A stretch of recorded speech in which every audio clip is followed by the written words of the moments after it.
కొన్ని మాటలు దేవుని వైపు చూసి ఈరోజు మనం ఎంచుకున్నటువంటి వాక్య భాగంలోకి వెళ్దాం. ప్రేమ కలిగిన తండ్రి, కృప కలిగిన దేవ, ఈ ఉదయకాల సమయంలో మీ వైపు చూస్తున్నాము. ప్రభువా, మమ్మల్ని మిక్కిలిగా ప్రేమించి మీ ఏకైక కుమారుని మాకు అర్పించి ప్రభువా మమ్మల్ని మీ సెలవు రక్తంలో కడిగి శుద్ధులు చేసి మీ వైపుకు తీసుకున్నందుకు కూడా మీకు వందనాలు. మీరెవరికి ఇవని మహిమను నీ సంఘమైనటువంటి మాకు, మీ శరీరంలో భాగమైనటువంటి మాకు ఇచ్చినందుకు మీకు వందనాలు. ఈరోజు చూసుకొని పోయే వాక్య భాగాన్ని మీరు ఆశీర్వదించండి. మీరు పలికిన మాటల్లో సత్యాన్ని, సంపూర్ణ సత్యాన్ని మేము అర్థం చేసుకోవటానికి సహాయం చేయమని యేసుక్రీస్తు వారి అతి శ్రేష్టమైన నామంలో ఈ ప్రార్థనను అడిగి వేడుకుంటున్నాం తండ్రి, ఆమె.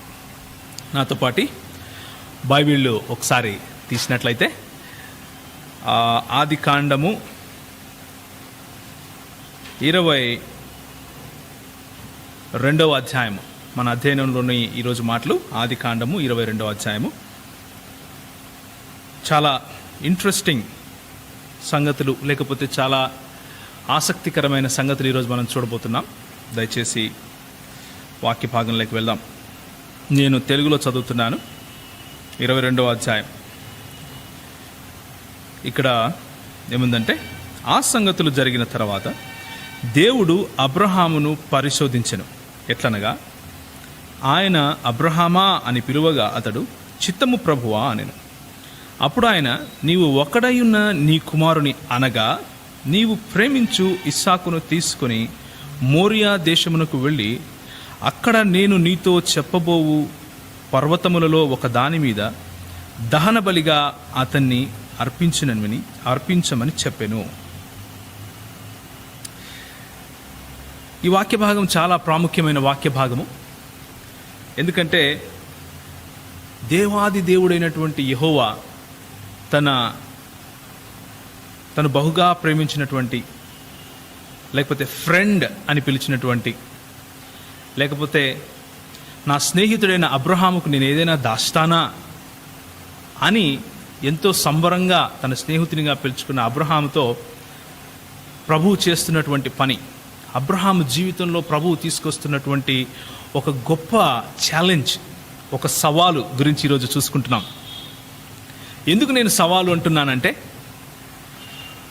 ప్రతి క్రైస్తవ జీవితంలో కూడా ప్రభువు ఇలాంటి పనులే చేస్తూ ఉన్నారు. ఈ రోజుకు కూడా నా జీవితంలో, నీ జీవితంలో ప్రభువే మనకొక విజన్, లేకపోతే ఒక దర్శనము, ఒక గొప్ప ప్రణాళిక మనకు చూపిస్తారు.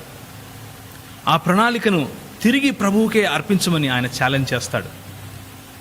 చేసినప్పుడు మనం ఎంత ఒబీడియంట్గా ఉంటున్నాం, మనం నిజంగా ఆయన ఇచ్చినటువంటి ఆ సవాలును స్వీకరించి మనకు ఆయన ద్వారా కలిగినటువంటి ఈ సంపదని, ఈ విజన్ని, ఈ మిషన్ని, లేకపోతే ఆ ప్రణాళికని, లేకపోతే తలాంతుని తిరిగి మనం ప్రభువుకు సమర్పించగలమా?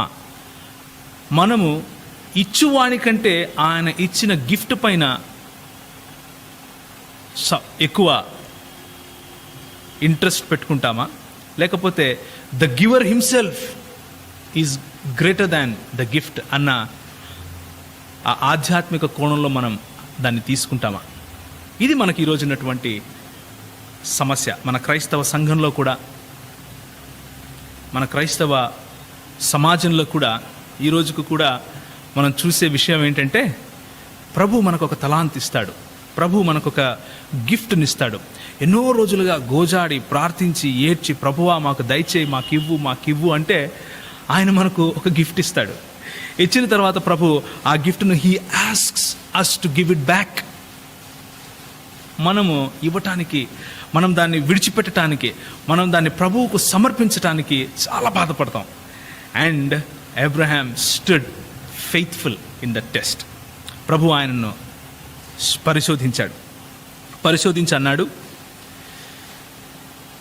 నీకు ఒక్కడై ఉన్న నీ కుమారుని అనగా నీవు ప్రేమించు ఇస్సాకును తీసుకొని మోరియా దేశమునకు వెళ్ళి అక్కడ నేను నీతో చెప్పబోవు పర్వతముల ఒకానొక పర్వతంలో ఆయనని సమర్పించుము అని చెప్పాడు.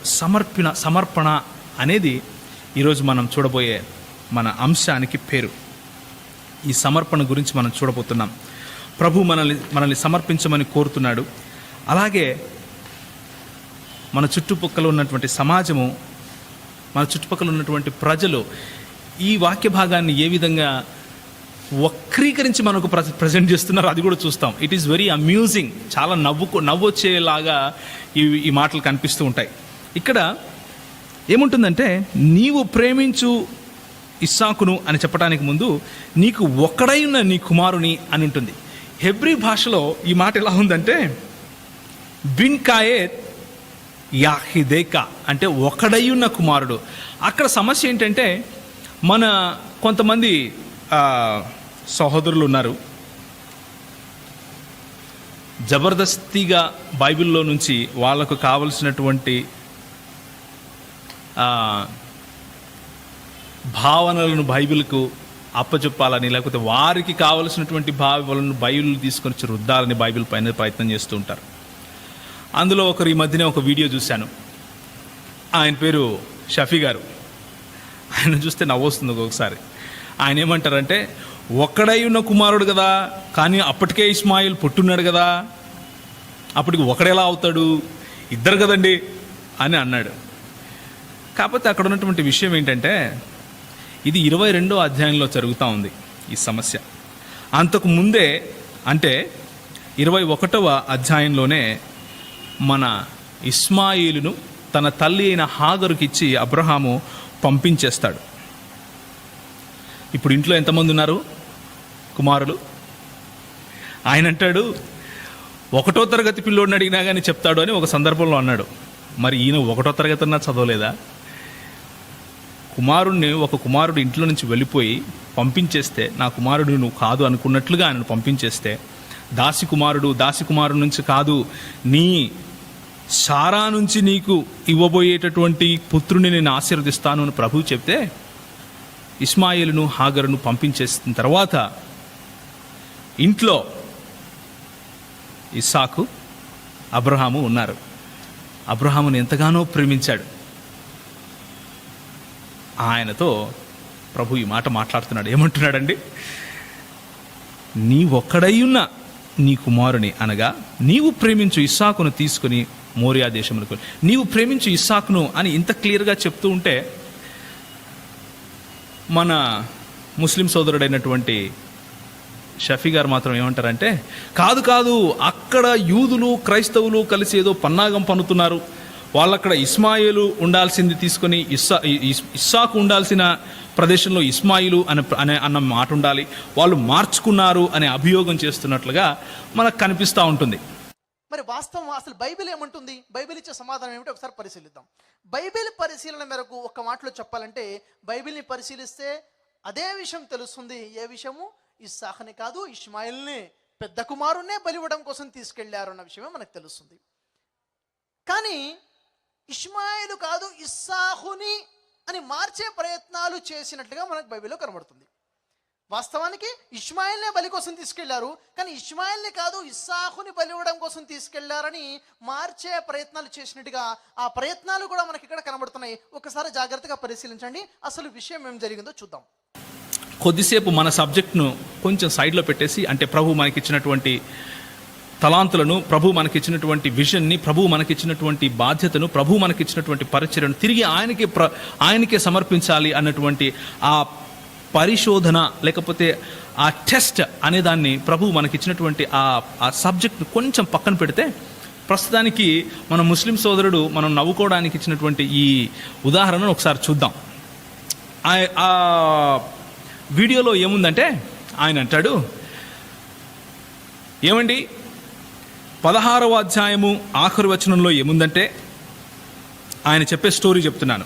మొత్తం బైబిల్ గ్రంథంలో నుంచి మన ముస్లిం సోదరుడైనటువంటి షఫీ గారు, UIRC ప్రెసిడెంట్ అంట ఆయన గారు, ఆయన చెప్పే విషయము నేను మీకు ఇప్పుడు చెప్పబోతున్నాను. ఆయన ఏమంటారంటే, 16వ అధ్యాయంలో ఆఖరి వచనంలో, హాగరు అబ్రహామునకు ఇష్మాయేలును కనునప్పుడు అబ్రహాము 80 ఏండ్ల వాడై 80 ఏండ్ల వాడు.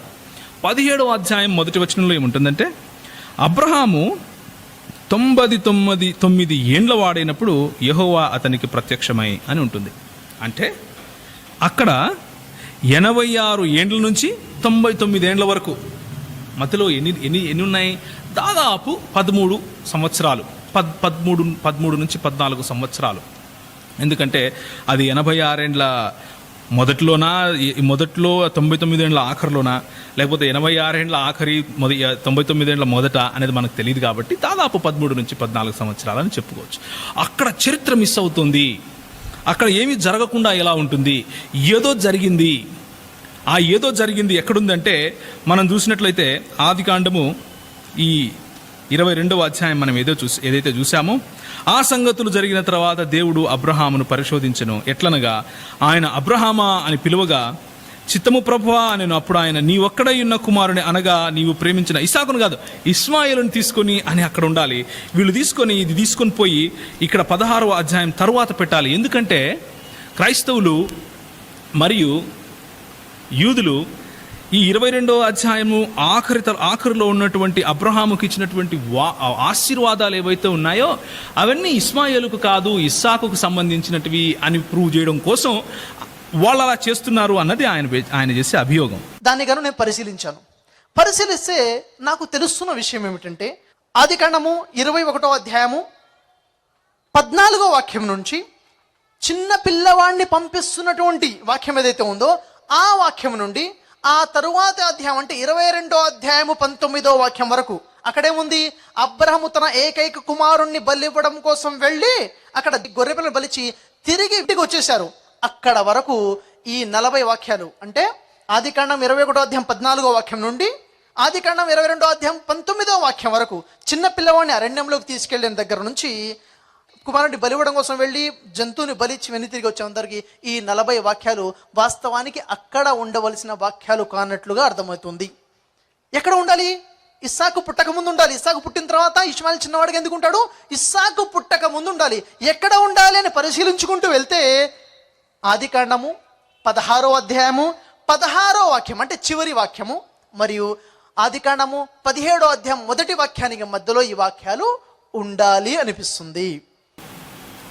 మరి ఆ విషయాలు ఈరోజు కొంచెం కూలంకషంగా చూద్దాం. అది ఎంత మాత్రం నిజము, ఎంత మాత్రం నిజం కాదు అన్న విషయం చూద్దాం.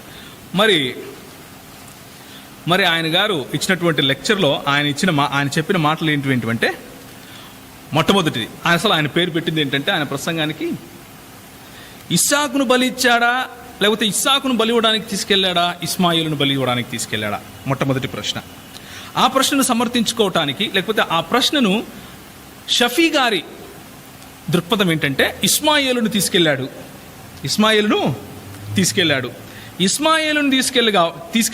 అని ప్రూవ్ చేసుకోవాలి. కాబట్టి ఆయన ఏమంటున్నాడంటే, బైబిల్లో ఉన్నటువంటి ఆ 21వ అధ్యాయము 16వ అధ్యాయం తర్వాత ఉండాలి అని చెప్తున్నాడు. 21లో అధ్యాయంలో ఉన్నప్పుడు.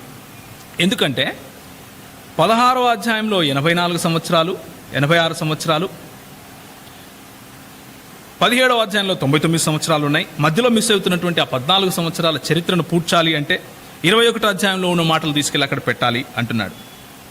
ఆయన అంటాడు, ఇష్మాయేలు పుట్టిన తర్వాత 86 ఏండ్లకు సారా గర్భంలో అబ్రహాం 100 ఏళ్ళు అన్నప్పుడు 100 ఏళ్ళు అయినప్పుడు ఆయనకి ఇస్సాకు కలిగాడు. అంటే మధ్యలో ఎన్నేళ్ళు ఉన్నాయండి అని అడిగాడు.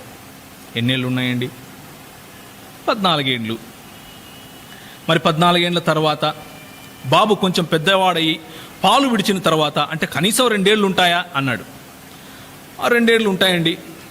మరి 14 + 2 లేక 3 కలుపుకుంటే 17 ఏళ్ల బాలుడు. 17 ఏళ్ల బాలుడిని తీసుకుని వెళుతున్నారు. వెళ్ళేటప్పుడు అబ్రహాము ఒక తిత్తిలో నీళ్లు కొంచెం ఆహారం తీసుకుని వచ్చి ఆ బాలుడిని తీసుకుని వచ్చి హాగరు భుజం మీద పెట్టి, బాలుడిని కూడా 17 ఏళ్ల బాలుడిని అంట భుజం మీద పెట్టాడంట అంటూ వ్యంగ్యంగా మాట్లాడుతున్నట్లు మనకు కనిపిస్తుంది. దానికి ఆయనే తన ప్రసంగంలోనే ఏమంటాడంటే, దానికి క్రైస్తవులు సమాధానం కూడా చెప్పారంట. ఏమని? అయ్యో అలా కాదండి, మీరు చెప్పిన 17 సంవత్సరాలు లేకపోతే 18 సంవత్సరాలు కరెక్టే, ఆ అబ్బాయిని భుజం మీద పెట్టలేదు. అబ్రహాం గారు తీసుకొచ్చినటువంటి ఆ ఆహారము నీళ్లు మాత్రమే భుజం మీద పెట్టి పంపించారు. అబ్బాయి ఆమెతో పాటు కలిసి వెళ్ళుండొచ్చు, అలాగే బైబిల్లో ఉందండి అని చెప్తే ఈయన ఒప్పుకున్నాడంట, పర్వాలేదు. కానీ వెళ్ళిపోయిన తర్వాత ఆ చిన్న బాలుడిని పొద కింద పడేసింది. ఎవరైనా నమ్ముతారా? 17-18 సంవత్సరాల అబ్బాయి చిన్న బాలుడా, ఆయన నిరసించిపోయాడు కాబట్టి పడేశారు అని క్రైస్తవులు చెప్తున్నారు. సరే, అది కూడా మాట వరుసకు అంగీకరిద్దాంలేండి అని ఆయన చెప్తున్నాడు ఆ వీడియోలో. తర్వాత ఏమంటాడంటే, ఆయన అలా సొమ్మసిల్లిపోతూ ఉంటే ఆ బాలుడిని చేతితో ఎత్తి పట్టుకుందంట వాళ్ళ అమ్మ. అంటే చిన్న బాలుడు, పాలు తాగే పిల్లవాడు చేతితో ఎత్తి పట్టుకున్నట్లుగా ఆయన ఇలా చూపిస్తున్నాడు. మరి బైబిల్లో అలా ఇలా చూపించినట్లుగా ఉంది అనైతే నేను అనుకోను. దానికి సరైన సమాధానం క్రైస్తవులు చెప్పారని ఆయన అంటున్నాడు. ఏమంటున్నాడంటే, అలా కాదు, చేతితో ఎత్తి పట్టుకో అని ఆయన మళ్ళీ ఇలా ఎక్స్ప్రెషన్ చూపిస్తున్నట్లుగా ఉంటుంది వీడియోలో. మరి చేత్తో ఎత్తి పట్టుకోవడానికి ఉన్న తేడా ఏంటంటే, ఇలా చేత్తో ఎత్తి పట్టుకోవడం అంటే చిన్న బాలుడు, ఇలా చేత్తో లేపటం అంటే ఒక పెద్ద బాలుడు, ఒక 16, 17, 18 సంవత్సరాల కొంచెం కిషోరావస్థలో ఉన్నటువంటి బాలుడు అని చెప్పాలి. సో మొత్తానికి ఆయన ఏం ప్రూవ్ చేయాలని ప్రయత్నం చేస్తున్నాడు అంటే, ఒక ప్రశ్న వేశాడు. ప్రశ్న ఇంకా మిగిలింది అన్నాడు. ఏంటి అంటే, అది ఆదికాండం 21వ అధ్యాయము 15, 21వ అధ్యాయం 18 వచనాలు చూపిస్తూ, బాబు ఎవరైతే హాగరుతో కలిసి వెళ్ళాడో 17-18 సంవత్సరాల బాబా లేక చిన్న బాబా? క్రైస్తవులు, యూదులేమో చిన్న బాలుడిని తీసుకుని వెళ్ళాడు అన్నట్లుగా చిత్రీకరించే ప్రయత్నం చేస్తున్నారు. ఎందుకంటే అలా చిత్రీకరించడం వల్ల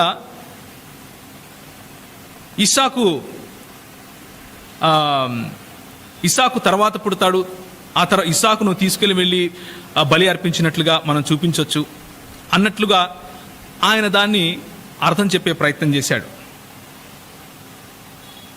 ఇది షఫీ గారు ఇచ్చేటటువంటి ఉదాహరణ, లేకపోతే షఫీ గారు ఇచ్చినటువంటి ఉదాహరణ కాదు, ఆయన ఇచ్చేటువంటి ఎక్స్ప్లెనేషన్, వివరణ. ఏమంటాడంటే, అదే కనుక మనం ఈ 22వ అధ్యాయము తీసుకుని వచ్చి 16వ అధ్యాయము లాస్ట్లో పెడితే, అప్పుడు ఏకైక బాలుడు ఎవరవుతారు? ఇస్మాయిలే. ఇస్మాయిలు అక్కడ ఉంటాడు, పెద్దవాడై ఉంటాడు, తీసుకొని వెళ్ళాల్సి ఉంటుంది. తీసుకొని వెళ్ళిన తర్వాత అక్కడ 22వ అధ్యాయంలో జరిగినటువంటి ఆ బలి కార్యక్రమము, లేకపోతే ఆ బలిని ఆపడానికి ప్రభు ఏర్పాటు చేసినటువంటి వేరే గొర్రె, అదంతా కూడా అయిపోయిన తర్వాత ప్రభు ఇచ్చినటువంటి ఆ ఆశీర్వాదాలన్నీ కూడా ఇస్మాయిలుకు చెందుతాయి. కాబట్టి దాన్ని ఆపడం కోసం, నిలువరించడం కోసం క్రైస్తవులు మరియు యూదులు ఈ విధంగా చేస్తున్నారు అనేది ప్రాముఖ్యంగా మన షఫీ గారి వాదన. ఇది కొద్దిసేపు అలా పక్కన పెడదాం. షఫీ గారి వాదన ఇది. మరి ముస్లిములందరూ దానికి చాలా సంతోషపడి ఉండొచ్చు. షఫీ గారు చాలా మంచిగా మాట్లాడుతున్నారు, చాలా మంచిగా బైబిల్లో తప్పు ఉంది, బైబిల్లో ఫేర్బదల్ లేకపోతే మార్పులు జరిగాయి అని చెప్పడం కోసం, బైబిల్ తప్పు అని ప్రూవ్ చేయడం కోసం, లేకపోతే ఒకవేళ బైబిల్ కరెక్ట్ అయితే అక్కడ ఇస్సాకు కాదు ఇస్మాయిల్ ఉండాలి, కాబట్టి ఈ ప్రపంచం మొత్తానికి ఆశీర్వాదాలు రావాల్సినటువంటి కారణభూతుడు ఇస్మాయిల్ అవుతాడు, కాబట్టి ఆయన ద్వారా వచ్చిన మొహమ్మద్ గారి ద్వారానే మనకు ఆశీర్వాదాలు వస్తాయని చెప్పడం కోసం చాలా కష్టపడినట్లుగా కనిపిస్తూ ఉంది. కాకపోతే ఇక్కడ ఉన్నటువంటి ఒక సమస్య ఏంటంటే, ఇప్పుడు మనం ఖురాన్ ఏం చెప్తోంది ఈ విషయం పైన, బైబిల్ ఏం చెప్తోంది అన్నది నేను చెబుతాను దీని తర్వాత. బైబిల్ చెప్పేది మనం చూస్తాం, ఖురాన్ చెప్పేది చూస్తాం, అదేవిధంగా షఫీ చెప్పేది కూడా చూస్తాం. షఫీ చెప్పింది ఆల్రెడీ చూసేసాం. ఆయన ఏమంటున్నాడంటే, 17 ఏళ్ల పిల్లవాడిని యూదులు క్రైస్తవులు కలిసి చిన్న బాలుడుగా చేసే ప్రయత్నం చేస్తున్నారు. చిన్న బాలుడుగా చేస్తే ఏమవుతుందంటే, అప్పుడు ఇస్మాయిలు చిన్న బాలుడుగా ఉన్నప్పుడే వెళ్ళిపోయాడు, ఆ తర్వాత ఇస్సాకును బలి ఇవ్వటానికి అన్నట్లుగా నిరూపించుకోవచ్చు అన్న ధోరణిలో ఆయన వస్తున్నట్లుగా ఉంది. ఒకవేళ అలా కాకపోతే ఆయన ఏమంటాడంటే, ఈ 22వ అధ్యాయాన్ని తీసుకొని వచ్చి 16వ అధ్యాయం తర్వాత కనుక పెట్టేస్తే, అప్పుడు ఏకైక కుమారుడు ఇంకా ఏకైక కుమారుడు ఎవరు? ఇస్మాయిలే. కాబట్టి అప్పుడు మొత్తం చరిత్ర అంతా సరిపోతుంది అన్నట్లుగా ఆయన చెప్పాడు. బాగానే ఉంది. కొద్దిసేపు ఆయన మాటలను అలా పక్కన పెట్టి ఇస్లాం మూల గ్రంథమైన, లేకపోతే ఇస్లాంకు నీవ్ అంటారు కదా హిందీలో, లేకపోతే పునాది అని తెలుగులో అంటాం. ఆ పునాది అయినటువంటి ఖురాన్ ఈ విషయం గురించి ఏం మాట్లాడుతుంది అన్న విషయం చూద్దాం. మూడు విషయాలు చూస్తాం ఈరోజు. మొదటిది షఫీ గారి యొక్క దృక్పథం. రెండవది ఖురాన్ మరియు హదీసుల దృక్పథం. మూడవది బైబిల్ దృక్పథం. ఏది ఎక్కువ నమ్మశక్యంగా ఉంది అన్న విషయాలు మనం చూస్తాం. ఓకే, మొదటిది మనము షఫీ గారి దృక్పథం చూసేసాం. ఇప్పుడు మనం ఏం చూస్తామంటే ఖురాన్ యొక్క దృక్పథం. ఖురాన్లో అసలు అబ్రహాము ఇస్సాకును బలి చేయటానికి, లేకపోతే ఇస్మాయిలును బలి చేయటానికి వెళ్ళాడా, ఆ విషయం గురించి, ఆ సన్నివేశం గురించి ఖురాన్లో ఏమైనా జిక్ర్, లేకపోతే ఖురాన్లో ఏమైనా మాటలు చెప్పబడ్డాయా అన్న విషయం మనం చూస్తాం.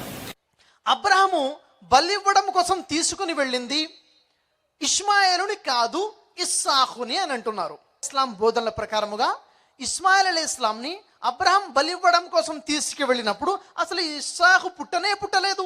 ఇస్సాకు పుట్టక ముందే బలి జరిగింది. కానీ ఇక్కడ యూదులు అంటున్నారు, క్రైస్తవులు నమ్ముతున్నారు ఏమిటది? అబ్రహాము బలి ఇవ్వడం కోసం తీసుకెళ్ళింది ఇష్మాయేలుని కాదు, ఇస్సాకుని. మొట్టమొదటిగా మనం చూడాల్సింది ఏంటంటే ఈ ఖురాన్ చూడండి దయచేసి ఒకసారి. దివ్య ఖురాన్ అనువాదము, సంక్షిప్త వ్యాఖ్యానం కూడా ఇందులో ఉంది. మన షఫీ గారు ఇలాంటి ట్రిక్స్ బాగా చేస్తూ ఉంటారు. ఇది నేను రాయలేదు, మన ముస్లిములు రాయలేదు, క్రైస్తవులే రాసుకున్నారు, ఆ బైబిల్ చూపిస్తున్నాను అంటూ బైబిల్లో కొన్ని వ్యత్యాసాలు చూపించారు. ఎక్కడ? మన రోమన్ క్యాథలిక్ సహోదరుల బైబిలు, తర్వాత ప్రొటెస్టెంట్ లేకపోతే నాన్ రోమన్ క్యాథలిక్ల బైబిల్లో ఉన్నటువంటి ఆ తారతమ్యాలు చూపించారు. అయ్యగారు, మేము ఆ తారతమ్యాలు చూపించడం మొదలు పెడితే మీరు చాలా కష్టపడతారు. అలాంటిది కూడా చేసే ప్రయత్నము, అంత దిగజారుడు ప్రయత్నం చేయకండి. ఎందుకంటే ఆ రోమన్ క్యాథలిక్ బైబిల్ మొదటి పేజీలోనే ఉంటుంది, ఇది పారాఫ్రేజ్డ్ version of the literal translation అని. అంటే అది లిటరల్ ట్రాన్స్లేషన్ కాదు, అది పారాఫ్రేజ్డ్ వర్షన్ మాత్రమే అని వాళ్ళు ముందే చెప్పి మరీ అనువదించుకున్నారు. ఓకే, కానీ మేము చదివే మా చేతిలో ఉన్నటువంటి ఈ బైబిల్ ఇది పారాఫ్రేజ్డ్ వర్షన్ కాదు, లిటరల్ ట్రాన్స్లేషన్. పోనీ ఇందులో ట్రాన్స్లేషన్ ఎర్రర్స్ లేకపోతే ఒక్కొక్కరు ఒక్కొక్క పదాన్ని వేరే రకంగా అనువదించలేదా అంటే తప్పకుండా అనువదించారు. ఆ ట్రాన్స్లేషన్ అనేది ఈరోజు మరి నా ముందు 2 ఖురాన్లు ఉన్నాయి. ఇది ఒకటి పవిత్ర ఖురాను, ఇది ఇంకొకటి దివ్య ఖురాన్. ఇలాంటి ఖురాన్లు ఇంకా 4 చూపిస్తాను నేను మీకు తెలుగులోనే. హిందీలో ఒక 6 చూపిస్తాను, ఇంగ్లీష్లో అయితే ఒక 8 చూపిస్తాను. ఎన్నెన్నో ఉన్నాయి, రోజు ఒక్కొక్క ట్రాన్స్లేట్ చేస్తాడు. అది కాదు, మేము వెళ్ళటానికి మూల భాష హెబ్రీ, గ్రీకు ఉన్నాయి ఈరోజు మా చేతిలో. మీరు వెళ్ళటానికి ఖురాన్ లేదు కదా, మీరు దహించేసుకున్నారు కదా. అది నిజమా కాదా? ఆ సత్యం మీరు ప్రజలకు చెప్పి ఆ తర్వాత మాట్లాడండి ఇలాంటివన్నీ. ఎనీవేస్, దివ్య ఖురాన్లో 37వ అధ్యాయము, ఇది అస్సఫాత్ అంటారు. ఈ అస్సఫాత్ అనే దాంట్లో 99 నుంచి 113 వరకు వచనాలు చూస్తే ఇందులో ఇబ్రాహీము కుమారుడైనటువంటి ఇస్సాకును గురించి ఉన్నాయి. ఇస్మాయిల్ అనే పదం లేనే లేదు. నేను చదువుతున్నాను ఇక్కడ 99 నుంచి 113 వరకు. దివ్య ఖురాన్ 37వ అధ్యాయము అస్సఫాత్ 99 నుంచి 113 వరకు. ఇబ్రాహీం ఇలా అన్నాడు, నేను నా ప్రభువు వైపునకు వెళుతున్నాను, ఆయనే నాకు మార్గం చూపుతాడు. ప్రభు, నాకు శిలవంతుడైన ఒక కుమారుణ్ణి ప్రసాదించు. ఈ ప్రార్థనకు సమాధానంగా మేము అతనికి ఒక సహనశీలుడైన కుమారుడు కలుగుతాడనే శుభవార్తను అందజేశాము. Past tense, అందజేశాము. ఆ బాలుడు అతనికి తోడుగా పనిచేసే వయస్సు చేరుకున్నప్పుడు ఒకనాడు ఇబ్రాహీం అతనితో ఇలా అన్నాడు, కుమారా, నేను నిన్ను జిబాహ్ అంటే బలి చేస్తున్నట్లుగా కలలో చూశాను. ఇక నీ అభిప్రాయం ఏమిటో చెప్పు. అతను ఇలా అన్నాడు, నాన్నగారు, మీకు ఆజ్ఞాపించబడిన దానిని నెరవేర్చండి. అల్లా సంకల్పిస్తే మీరు నన్ను సహనశీలునిగా చూస్తారు. చివరకు వారు ఉభయులు దైవాజ్ఞను శిరసావహించారు. తరువాత ఇబ్రాహీం తన కుమారుణ్ణి నుదుటిపై బోరిగిలా పరుండబెట్టాడు. అప్పుడు మేము అతన్ని పిలిచి ఇలా అన్నాం, ఇబ్రాహీం, మేము అంటే ఇక్కడ అల్లాహ్ గారు, ఇబ్రాహీం, నీవు కలను నిజం చేసి చూపించావు. సత్కార్యం చేసే వారికి మేము ఇలాంటి ప్రతిఫలాన్నే ఇస్తాం. నిశ్చయంగా ఇది ఒక స్పష్టమైన పరీక్ష. మేము ఒక పెద్ద కుర్బానీని పరిహారంగా ఇచ్చి ఆ బాలుణ్ణి విడిపించుకున్నాం. అతని కీర్తి ప్రతిష్టలు తరువాతి తరాల వారిలో శాశ్వతంగా నిలిచిపోయేలా చేశాము. ఇబ్రహీంకు శాంతి కలుగునుగాక. ఇక్కడ నుంచి మళ్ళీ ఇబ్రహీం గురించి చెప్తున్నాడు. ఇబ్రహీంకు శాంతి కలుగునుగాక. మేము సత్కార్యాలు చేసే వారికి ఇటువంటి ప్రతిఫలాన్నే ఇస్తాం. నిశ్చయంగా అతనంటే ఇబ్రహీం విశ్వసించిన మా దాసులలోని వాడు. మేము అతనికి ఇస్హాక్ను గురించిన శుభవార్తను అందజేశాము. ఇదే మాట పైన కూడా చెప్పాడు.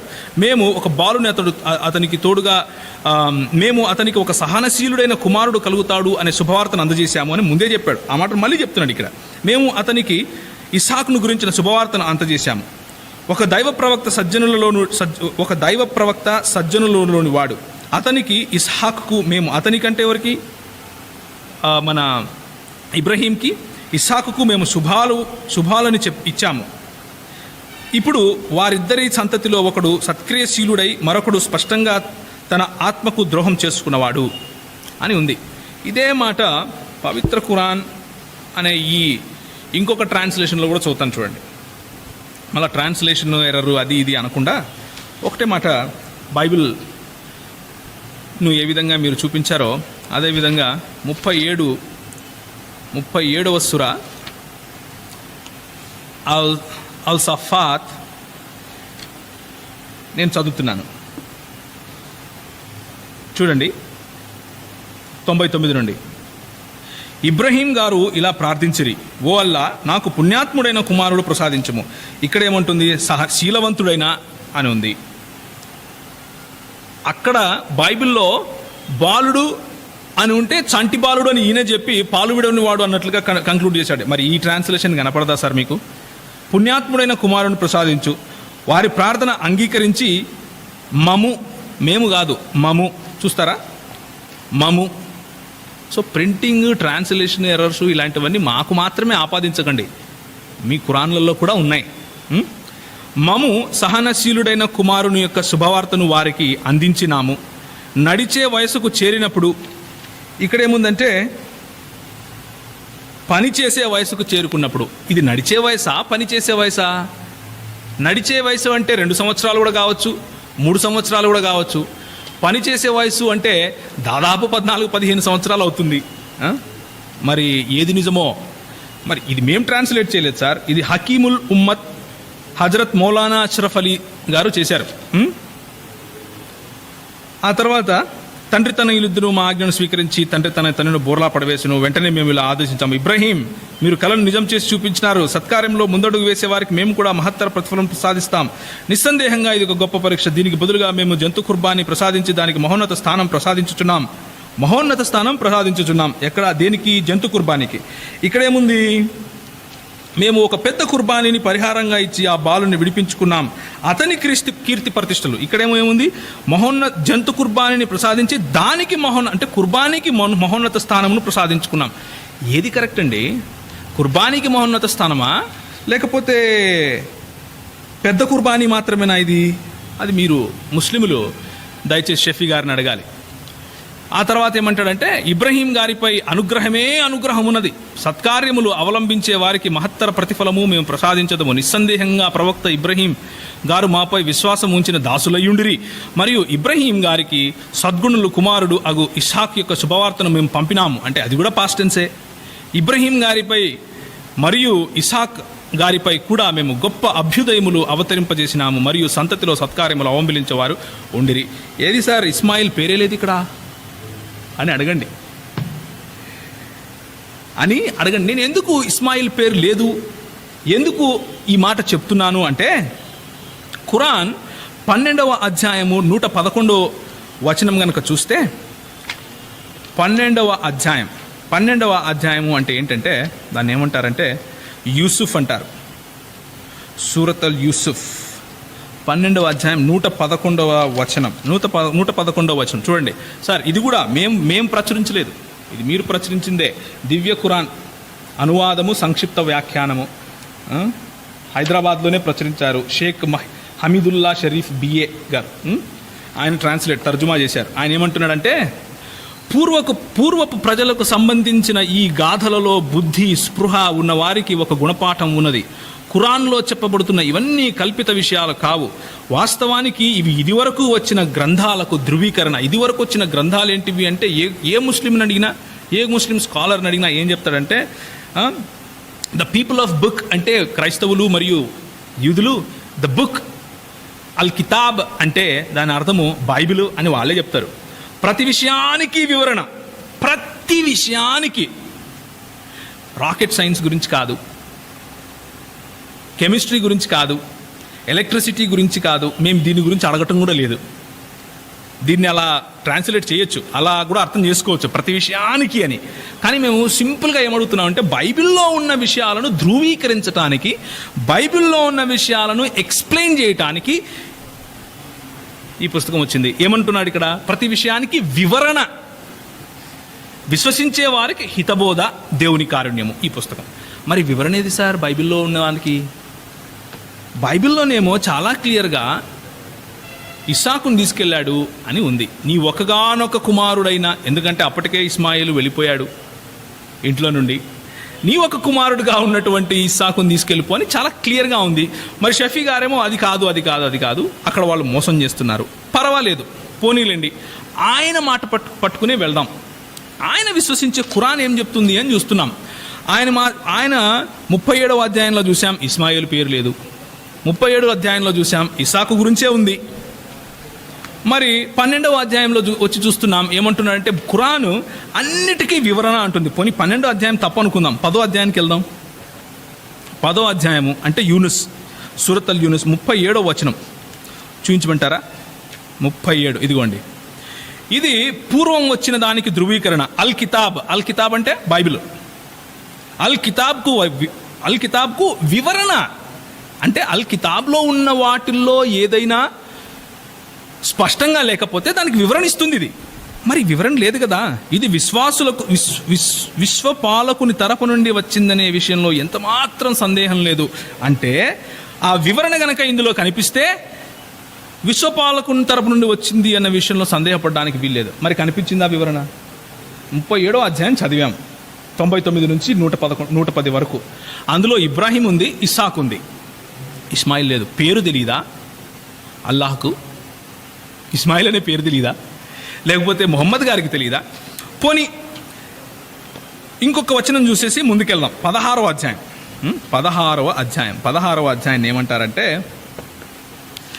17 బనీ ఇస్రాయిల్, 16 అన్నహల్ 89లో ఏముంటుందంటే, మేము ప్రతి సంఘంలో నుండి ఒక సాక్షిని లేపి నిలబెట్టే రోజు గురించి ప్రవక్త వారిని హెచ్చరించు. ఆ సాక్షి తన సంఘానికి వ్యతిరేకంగా సాక్ష్యం ఇస్తాడు. వారికి వ్యతిరేకంగా సాక్ష్యం ఇవ్వటానికి మేము నిన్ను తీసుకుని వస్తున్నాం. మేము ఈ గ్రంథాన్ని అంటే ఖురాన్ గ్రంథాన్ని నీపై అవతరింపజేశాము. అది ప్రతి విషయాన్ని స్పష్టంగా వివరిస్తుంది. ఏది స్పష్టత? ఇస్మాయిలా అనే దాంట్లోనే స్పష్టత లేదు. ప్రవక్త ఇస్మాయిల్ దగ్గర నుంచి వచ్చాడు అని చెప్పడానికి అల్లా గారు మరి ముస్లింల దేవుడైన అల్లా స్పష్టత చూపించడేంటి? సో ఇప్పుడు షఫీ గారు ఒక మాట అన్నారు, నేను కంపారిటివ్ రిలీజన్ చదువుతాను, ఈ రెండు సమాంతరంగా ఉండాలి, సమాంతరంగా లేవు కదా. ఇస్లాం చెప్పేదేమో ఇస్మాయిల్ అని, క్రైస్తవులేమో ఇస్సాక్ అంటున్నారు, ఎందుకు సమాంతరంగా లేదు అని చదివి చూశాను అంటున్నాను. నేను కూడా ఆయన చేసే పద్ధతినే అవలంబించాలని చూస్తున్నాను. ఒక్క 10 నిమిషాలు. నాకు అవసరం లేదు, క్రైస్తవులకి ఎవరికి అవసరం లేదండి ఖురాన్తో సమాంతరంగా ఉండాలని. వాళ్ళకు అవసరం, ఎందుకంటే వాళ్ళకి చెప్పింది ఇంతకుముందు వెలువడిన పుస్తకాన్ని ధృవీకరించడానికి ఖురాన్ వచ్చానని. మనకు చెప్పలేదు ఖురాన్ను ధృవీకరించడానికి బైబిల్ వచ్చిందని. కాబట్టి మనకు అవసరం లేదు, వాళ్ళకు అవసరం. వాళ్ళ పద్ధతిలోనే వెళ్ళి చూద్దాం. సమాంతరంగా లేదే ఇది అని చూడటానికి ప్రయత్నించేద్దాం. షఫీ గారు అంటున్నారు సమాంతరంగా లేదని. మరి ఎక్కడ సమాంతరంగా లేదు? ఈ పుస్తకం వచ్చింది ఎందుకు? ఇంతకుముందు వెలువడిన దానిని ధృవీకరించడం కోసం. మరి వచ్చిన పుస్తకంలోనే వెతుకుతున్నాడు ఎవరు? షఫీ గారు. ఏమని? సమాంతరంగా లేదు కాబట్టి ఏ చాప్టర్ తీసుకెళ్ళి ఎక్కడ పెడితే పని అవుతుంది అని. పోనీ ఖురాన్లో స్పష్టత లేదు. ఖురాన్లో స్పష్టత లేకపోతే కానీ ఏమంటారంటే కాదండి, ఖురాన్ మాత్రమే కాదు, ఖురాన్తో పాటి ముహమ్మద్ గారు చెప్పిన మాటలు దాన్ని హదీసు గ్రంథాలలో మేము క్రోడీకరించుకున్నాం, వాటిల్లో మీకు స్పష్టత దొరుకుతుంది అని చెప్తుంటారు. సరే చూద్దాము అని చెప్పేసి వెళ్దాం. The history of all తబరీ. అల్ తబరీ అంటే ఎవరో కాదండి. అల్ తబరీ అంటే క్రైస్తవుడు కాదు. అల్ తబరీ అంటే షఫీకి సంబంధించిన వాడు కూడా కాదు. అల్ తబరీ అంటే అర్లియస్ట్ స్కాలర్స్లో ఒకడు, అర్లియస్ట్ హిస్టారియన్స్లో ఒకరు. ఆయన ఏమంటాడంటే తారీఖ్ రసూల్ వా మలుక్ అంటే the history of profits and Kings అనే ఈ పుస్తకం రాశాడు. దీన్ని వాల్యూమ్ నెంబర్ 2 అంటారు. తారీఖ్ అల్ రసూల్ వాల్ ములుక్ ఆర్ ముల్క్ అంటే కింగ్డమ్ అని. అందులో ఒక మాట ఉంటుంది చూడండి, నేను చూపిస్తాను. ఈ పుస్తకం కూడా మేము ప్రచురించలేదండి, క్రైస్తవులు ప్రచురించలేదు. ఇది ప్రచురించింది కూడా ముస్లిములే. రియాద్లో ప్రచురించారు, మన సౌదీ అరేబియాలో. అక్కడ ఆయన ఏమంటాడంటే ఈ ముస్లిం సముదాయంలో అబ్రహాము తీసుకుని వెళ్ళింది ఇస్మాయేలునా లేక ఇస్సాకునా అన్న దానిపై కొంచెం గలిబిలి ఉంది అని ఆయనే చెప్తున్నాడు. ఆయన మాటల్లోనే చెప్తున్నాడు. ఆయన మాటల్లో చెప్తూ, ఇంగ్లీష్ భాషలో ఉంది కాబట్టి ఇంగ్లీష్లో చదువుతాను. Some say it was Isaac while others say it was Ismail. Both views are supported by the statements related to the authority of messenger of God. అంటే మొహమ్మద్ గారు ఇస్మాయిలును తీసుకెళ్ళాడు అని చెప్పినట్లు కూడా అథారిటీ ఉంది, ఇసాకును తీసుకెళ్ళాడు అబ్రహాము అని చెప్పినట్లు కూడా అథారిటీ ఉంది. మరి మొహమ్మద్ గారు ఇద్దరి గురించి చెప్పినట్లుగా ఇక్కడ కనిపిస్తూ ఉంది. చెప్పడానికి ఎవరెవరు ఉన్నారంటే according to Abu Kuraib, according to al Husain, according to Yaqub ibn Ulayya, al Muthanna ibn Abi Adi Dawud, according to ibn al Muthanna Muhammad, according to ibn Humaid Ibrahim, according to Humaid Salma, according to Yunus. వీళ్ళందరి ప్రకారంగా వీళ్ళందరూ ఎవరు? వీళ్ళందరూ కూడా సహబాన్ అంటే మొహమ్మద్ గారి అనుచరులు, మొహమ్మద్ గారు చెప్తుండగా విన్నవాళ్ళు. వీళ్ళందరి ప్రకారంగా మొహమ్మద్ గారు ఏమన్నారంటే కాదు ఇస్సాకును తీసుకెళ్ళాడు అబ్రహాం గారు అని చెప్తున్నారని వీళ్ళు చెప్తున్నారు. కానీ ఇంకొంతమంది ఉన్నారు. అకార్డింగ్ టు అమ్ర్, ఇది కూడా ఇస్సాకే. అకార్డింగ్ టు అబూ ఖురైబ్, ఇది కూడా ఇస్సాకే. అకార్డింగ్ టు అబూ ఖురైబ్ సూఫియా, ఇది కూడా ఇస్సాకే. అబూ ఖురైబ్ వాకీ, హారూన్ అమ్ర్, యాకూబ్ హుషేమ్, యాకూబ్ హుషేమ్, వీళ్ళందరూ కూడా ఇస్సాక్ అంటున్నారు. ఇస్మాయేలును తీసుకెళ్ళాడు అని ప్రవక్త చెప్పినట్లుగా వినవాళ్ళు ఎవరు లేరా? ఉన్నారు, వాళ్ళు కూడా ఉన్నారు. మేము ఎప్పుడు కూడా ద్వంద్వ స్టాండర్డ్స్, డబుల్ స్టాండర్డ్స్ చూపించాం. రెండు చూద్దాం ఏమంటుంది. Abu Kuraib and Ishaq, according to Abu Kuraib and Ishaq, according to Bashar Yahya, according to Humaid Yahya, Yaqub Husham Ali, according to Yaqub ibn Ulayya, according to ibn al Muthanna Muhammad, according to Ulayya Laith, Abdallah ibn Wahb, Sinan al Khazij, according to Muhammad bin Sina Hajjaj. వీళ్ళందరూ దాదాపు ఒక 20 మంది ఇస్మాయిల్ని తీసుకెళ్లారు అంటుంటే, దాదాపు ఒక 15 మంది లేదు ఇస్సాకును తీసుకెళ్లారు అని ఎర్లీ ముస్లిం సమాజంలో, అంటే మొట్టమొదటి ముస్లిం సమాజంలో ఈ భేదాభిప్రాయాలు ఉన్నాయి. ఓకే, ముస్లిం సమాజంలో భేదాభిప్రాయాలు ఉన్నాయి. ఖురాన్ క్లారిటీ ఇచ్చిందా? ఇవ్వలేదు. పోనీ ముస్లిం సముదాయం క్లారిటీ ఇచ్చిందా? ఇవ్వలేదు. వారిద్దరిలో భేదాభిప్రాయం ఉన్నాయి. ఇదన్నీ చెప్పిన తర్వాత page number 89 Abraham and friends of merciful అన్న ఈ చాప్టర్, ప్రాఫిట్స్ అండ్ పేట్రియార్క్స్ అన్న ఈ పుస్తకం, ద హిస్టరీ ఆఫ్ అల్ తబరీ, తారీఖ్ అల్ రసూల్ వల్ ములుక్ అనే ఈ పుస్తకంలో తబరీ గారు ఏం రాస్తున్నారంటే, ఇదంతా కాదు కానీ as for the above mentioned proof from the Quran that it really was Isaac. ఆయన దాన్ని ఎస్టాబ్లిష్ చేసేస్తున్నాడు. ఖురాన్ చెప్పిన మాట పైన మీకు చూపించినటువంటి ప్రూఫ్లు బట్టి ఇది ఇస్సాకే, ఇది నేను కాదు, మేము రాసుకోలేదు బాబు, ఇది కూడా ముస్లింలే రాసుకున్నారు. సో ఎర్లియస్ట్ హిస్టోరియన్ అయిన అల్ తబరీ కంటే కూడా అంటే ముస్లిము సహోదరులతో నేను అపీల్ చేస్తున్నాను, మీరు ఎవరిని నమ్ముతారండి? హిస్టోరియన్ అల్ తబరిని నమ్ముతారా, లేక షఫీ గారిని నమ్ముతారా? యుఐఆర్సి ప్రెసిడెంట్గా చెప్పుకునే షఫీ గారిని? అది మీరు ఆలోచించుకోండి, మీరే ఆయనని ప్రశ్నించండి.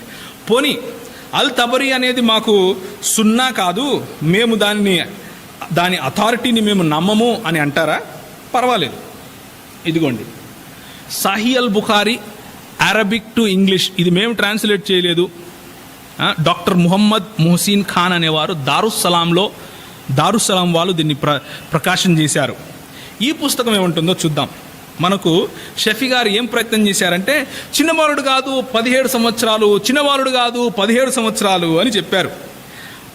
మొహమ్మద్ ప్రవక్త గారు ఏమన్నారంట, అలంతా కాదు బాబు, ఇసాక్నే తీసుకెళ్ళాడు అని కొంతమందికి చెప్పాడంట. కాదు ఇస్మాయిల్ని తీసుకెళ్ళాడు అని కొంతమందికి చెప్పాడంట. ఈ రెండు విన్న అల్ తబరీ గారు ఏమంటున్నారు, కాదు ఇసాక్నే తీసుకెళ్ళాడని నేను ధృవీకరిస్తున్నాను అని చెప్పాడు. పోనీ దాన్ని పక్కన పెట్టేద్దాం. డైరెక్ట్గా మొహమ్మద్ గారు ఏం నేర్పించారో అది చూద్దాం. ఇదేంటి? సాహీ అల్ బుఖారీ. ఖురాన్ తరువాత సాహీ అల్ బుఖారీ, సాహీ ముస్లిం, సునన్ అబు దావూద్ ఇలాంటి పుస్తకాలను ప్రతి ముస్లిం కూడా యాక్సెప్ట్ చేస్తాడు. ప్రతి ముస్లిం కూడా దానిని పవిత్ర గ్రంథాలుగా, లేకపోతే సున్నాగా, లేకపోతే మొహమ్మద్ గారు ఇచ్చినటువంటి మంచి టీచింగ్గా దాన్ని యాక్సెప్ట్ చేస్తారు. దాన్ని ఖురాన్కి ఇచ్చినటువంటి దర్జానే ఇస్తారు. ఎందుకంటే ఖురాన్ ఏ సమయంలో ఏ ఆయత వచ్చింది, ఎందుకు వచ్చింది అన్న వివరణ హదీసుల్లోనే దొరుకుతుంది. హదీసులు పక్కన పెడితే ఖురాన్ మీనింగ్లెస్. ఎనీవేస్, ఇప్పుడు చూడండి Sahih al Bukhari book number 60, the book of the stories of the prophets, 3364, 3364 హదీస్ number.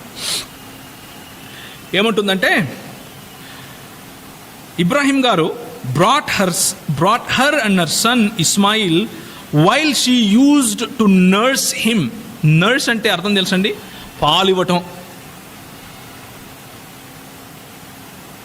పాలివ్వటం. And to place near the Kaaba under a tree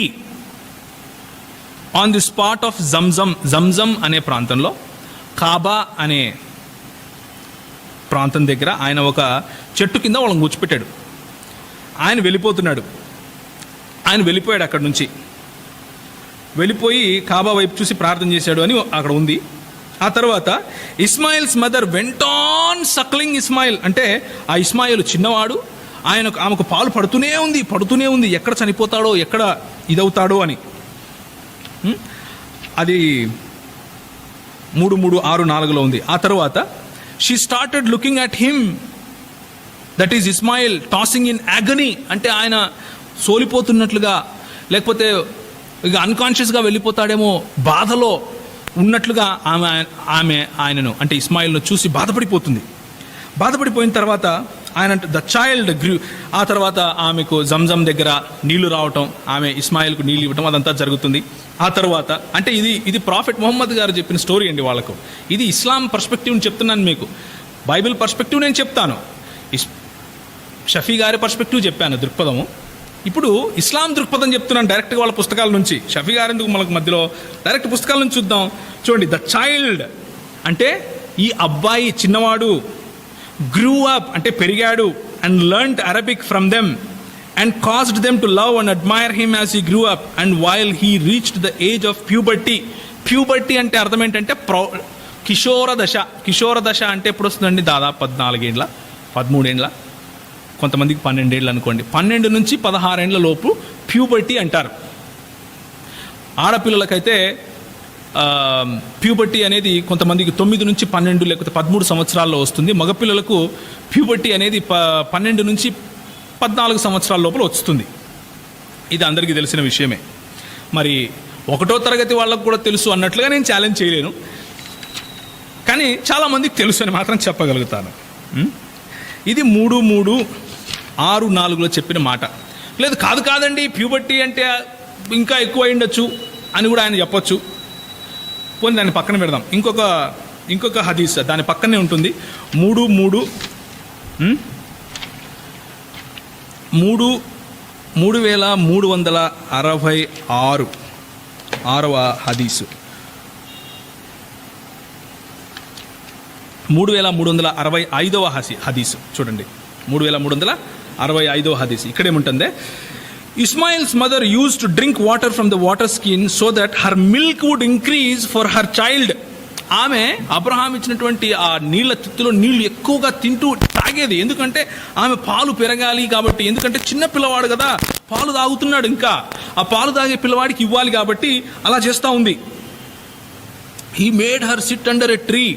ఆ తర్వాత Ismail's mother started drinking from the water and her milk increased for her child. అంటే ఇస్లామీ దృక్పథం ప్రకారము, ముహమ్మద్ గారు నేర్పించినటువంటి పాఠం ప్రకారము ఇస్మాయేలు మరియు హాగరును తీసుకొని అబ్రహాము వాళ్ళిద్దరిని అడవిలో విడిచిపెట్టినప్పుడు, లేకపోతే ఆ అరణ్యంలో ఎడారిలో విడిచిపెట్టినప్పుడు ఆయన, లేకపోతే ఇస్మాయిల్ గారు చాలా చిన్నవాడు, పాలు తాగే పిల్లవాడు అని మనకు ఈ ఇస్లాం మనకు నేర్పిస్తూ ఉంది. నేను అలా చెప్పటం కోసం నేను ఏం వాడానంటే సహీ అల్ బుఖారీ వాడాను. సహీ అల్ బుఖారీ ఖురాన్లో చెప్పిన మాటలను ధృవీకరిస్తూ ఏమంటుందంటే, చిన్న బాలుడుగా ఉన్నప్పుడే ఆయనను అబ్రహాం బయటికి పంపించేశాడు. షఫీ గారి పర్స్పెక్టివ్ చెప్పాను, ఇప్పుడు ఇస్లాం పర్స్పెక్టివ్ చెప్పాను. ఇస్లాం పర్స్పెక్టివ్ ఏంటంటే ఖురాన్ నిజానికి డీటెయిల్స్ ఇవ్వాలి, డీటెయిల్స్ ఇవ్వలేదు. ఖురాన్ యొక్క అందులో మాత్రం ఇస్సాకు అన్నట్లుగానే 33వ అధ్యాయంలో మనం చూసాం. ఆ తర్వాత దాన్ని ధృవీకరిస్తూ అల్ తబరీ గారు ఇస్సాకునే తీసుకెళ్లాడు అన్నట్లుగా కంక్లూడ్ చేశాడు. అయినప్పటికీ ఇస్మాయిలునా ఇస్సాకునా అన్న కొంచెం గలిబిలి ఈ ముస్లిం సమాజంలో ఉంది అన్నట్లుగా కూడా ఆయన నమోదు చేశాడు. ఆ తరువాత మనము సహీ అల్ బుఖారీలో చూసాం. సహీ అల్ బుఖారీలో ఏముందంటే ఆయన చిన్న పిల్లవాడుగా ఉన్నప్పుడే ఆయనను తీసుకుని వెళ్ళాడు అని ఉంది. ఆ తర్వాత అదే సహీ అల్ బుఖారీలో ఈ ఒక్క చిన్న మాట చెప్పి బైబిల్ పర్స్పెక్టివ్, బైబిల్ యొక్క దృక్పథం వైపుకు వెళ్దాం. అదే సహీ అల్ బుఖారీ 60వ హదీస్లో ఏముంటుంది అంటే, ఆయన అంటే అబ్రహాము వాళ్ళను విడిచిపెట్టి వెళ్ళిపోయిన తర్వాత ఇంకెప్పుడు వాళ్ళని చూడలేదు. ఎప్పటి వరకు చూడలేదు? ఆయన పెద్ద పెరిగి, ఎవరు ఇస్మాయిల్ పెద్ద పెరిగి ఒక పెండ్లి చేసుకుని, ఆ తర్వాత later on her boy reached the age of puberty and married a lady from then an idea occurred to Ibrahim. ఏం ఐడియా వచ్చిందంటే ఆయన వెళ్ళి చూడాలి అని, to call upon the dependence I left. ఆయన వెళ్ళాడు. అప్పటికే హాగరు చనిపోయింది. హాగరు చనిపోయిన తరువాత మొట్టమొదటిసారి ఇబ్రాహీం గారు ఇస్మాయిలును కలవటానికి వెళ్ళాడు. ఇస్మాయిలు కలవటానికి వెళ్ళినప్పుడు ఆయనకు ఆల్రెడీ పెండ్లయింది. పెండ్లైన తర్వాత ఆయన చూస్తే ఆయన భార్య అంటుంది, ఏమమ్మా ఏం తింటున్నారు అంటే, మేము అసలు చాలా దుర్భరమైన పరిస్థితిలో ఉన్నాము, మాకు అసలు తినడానికి కూడా లేదు అంటే, ఆయన నేను ఒక మాట చెప్తాను, ఇస్మాయిల్ ఇంటికి వచ్చినప్పుడు ఒక మాట చెప్పు అంటాడు. ఏంటమ్మా ఏం చెప్పాలండి అంటే, నీ గుమ్మములు, లేకపోతే నీ గుమ్మములు అంటే నీ థ్రెషోల్డ్స్, నీ గుమ్మములు నువ్వు విడిచిపెట్టు అని చెప్పి వెళ్ళిపోతాడు. అప్పుడు దాన్ని ఇస్మాయిల్ గారు అర్థం చేసుకుని ఓకే అనేసి అతని భార్యను డివోర్స్ చేసేస్తాడు, వదిలేస్తాడు. ఇంకొక ఆమెను పెళ్లి చేసుకుంటాడు. ఇంకొక ఆమెను పెళ్లి చేసుకున్న తర్వాత ఇంకా కొన్ని ఏళ్ల తర్వాత అబ్రహాం గారు వస్తారు. అబ్రహాం వచ్చి ఆ రెండో భార్యను కలుస్తాడు. రెండో భార్యను కలిసి, ఏమమ్మా మీరు ఎలా ఉన్నారంటే, మేము బాగున్నాం, బాగా తింటున్నాం, బాగా చేస్తున్నాం అంటే, సరే పర్వాలేదు బాగుంది, నీ గుమ్మములు నువ్వు బాగా చూసుకో అని నేను చెప్పానని ఆ అబ్బాయికి చెప్పు అంటాడు. ఆయన వెళ్ళిపోతాడు. ఆ తర్వాత మళ్ళీ ఇస్మాయిల్ ఇంటికి వచ్చినప్పుడు ఆ ఇస్మాయిల్ ఆయనకు చెప్తుంది, ఎవరో వచ్చారు ఒక ఆయన చూసిపోయాడు, అడిగితే నీ గుమ్మములను బాగా చూసుకో అన్నాడు అని ఆమె చెప్తుంది. అంటే అర్థం ఏంటంటే, ఓకే వచ్చింది మా నాన్నగారు, ఆయన నిన్ను బాగా చూసుకోమని నాకు చెప్పాడు అని దాన్ని ఆయన ఇంటర్ప్రిట్ చేసుకొని మంచిగా చూసుకుంటాడు. తర్వాత ఇంకా కొన్ని ఏండ్ల తర్వాత మొట్టమొదటిసారి ఇస్మాయిలును ఆయన కొన్ని ఏండ్ల తరువాత బాలుడుగా విడిచిపెట్టి వెళ్ళిపోయిన తర్వాత కొన్ని ఏండ్లకు, అంటే పాలు తాగే సమయంలో విడిచిపెట్టి వెళ్ళిపోతే, ప్యూబర్టీ అంటే కిషోరావస్థకు వచ్చిన తర్వాత పెళ్లి చేసుకుంటే, ఆ తర్వాత 2 భార్యల తరువాత కొన్ని ఏండ్లకు అబ్రహాము వచ్చి ఇస్మాయిలును కలుస్తాడు. ఇది సహీ అల్ బుఖారీ చెప్పే representation of Ismail and Abraham. మరి బైబిల్ ఏం చెప్తుంది? బైబిల్ దృక్పథం చూద్దాం. బైబిల్ దృక్పథం ఏంటంటే, ఆదికాండము 17వ అధ్యాయంలో మనం ఏం చూస్తామంటే, అబ్రహాము 99 ఏండ్ల వాడైపోయాడు. ఇప్పుడు అబ్రహాము 99 ఏండ్ల వాడైన తర్వాత ప్రభువు ఆయనను దర్శిస్తాడు. అబ్రహాము సాగిలపడి దేవునితో మాట్లాడుతూ, ఇదిగో నేను నియమించిన నా నిబంధన నీతో చేయుచున్నాను అంటున్నాడు ప్రభు. ఎవరికి? అబ్రహాముకు. 3వ వచనంలో, నేను నియమించిన నా నిబంధన నీతో చేయుచున్నాను, నీవు అనేక జనములకు తండ్రి వగుదువు. ఎవరికి? అనేక జనములకు. నిన్ను అనేక జనములకు తండ్రిగా నియమించితిని గనుక నీ పేరు అబ్రహాము అనబడును. నీకు అత్యధిక సంతాన వృద్ధి కలుగజేసి నీలో నుండి జనులు వచ్చినట్లు నియమించుదును. రాజులు నీలో నుండి వచ్చెదరు. నేను నీకును నీ తరువాత సంతానమునకు దేవుడై ఉండునట్లుగా నీకును నీ తరువాత వారి తరములలో నీ సంతతికి నీ మధ్య నా నిబంధనను నిత్య నిబంధనగా స్థిరపరచుదును. అంటే దేవుడొచ్చి అబ్రహాముతో అంటున్నాడు, నీకు నాకు మధ్య ఒక నిబంధన ఉంటుంది, అది నిత్య నిబంధనగా, అంటే ఇటర్నల్గా ఉండేదిగా నేను దాన్ని స్థిరపరుస్తాను అని చెప్తున్నాడు. దానికి ఆయన నవ్వుకుంటాడు. ఆయన నవ్వుకుంటే ప్రభు అంటాడు, 15వ వచనం చూడండి. మరియు దేవుడు, నీ భార్య అయిన శారయి పేరు శారయి అనవద్దు, ఎలయనగా ఆమె పేరు శారా.